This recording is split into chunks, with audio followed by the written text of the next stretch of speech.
From the 700 WLW Newsroom, here's Brian Combs. Big stories you're talking about. The big one today, jobs could be lost in the tri-state at the U.S. Postal Service. The sorting facility on Dalton Street in the West End could close as part of a nationwide consolidation plan. Post office is $9 billion in the hole this year, and they're talking about eliminating half of their sorting facilities all across the country. In the tri-state, if the Cincinnati office closes, that would mean the loss of 1,200 jobs. Union leaders say they will fight to keep the facility open. Public hearings will probably be held early next year. Help wanted signs out in northern Kentucky. Amazon.com's adding a night shift at their warehouse by the airport, and they need hundreds of workers to staff it. You can find the link to apply at 700WLW.com's local news page. President Obama's planners making arrangements for him to visit the tri-state next week. The president wants to see for himself the I-75 bridge that connects Cincinnati and Covington. The Brent Spence Bridge, the president has said, could be replaced under his American Jobs Act, but top local Republicans like John Boehner and Mitch McConnell have already said that the plan is not going to be effective because he wants to boost some taxes and streamline Medicaid at the same time.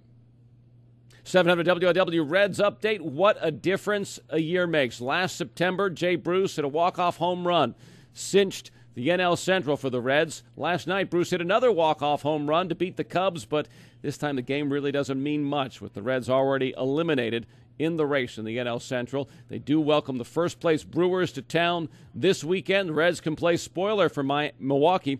First game tonight, airtime 6:10 on 700 WLW. Big weekend downtown Cincinnati. It's Oktoberfest time. If you're going to the Reds game, might want to stop before or after downtown on 5th Street.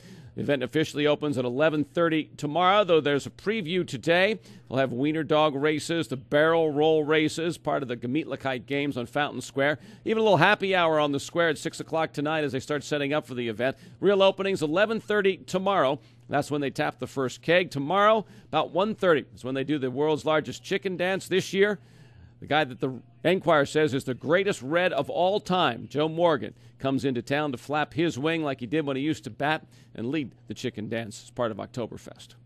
They've been working all day at the Cincinnati Northern Kentucky International Airport on a mock disaster. Firefighters, police from more than 80 departments across the tri-state responding to this drill. FAA requires that every airport across the country have a disaster drill once every 3 years to make sure that they are prepared should they ever have the real thing happen. Last time there was a real air disaster in Cincinnati goes back almost 30 years. It was 1983 when the Air Canada plane had to make an emergency landing here because it was on fire. 23 lives were lost.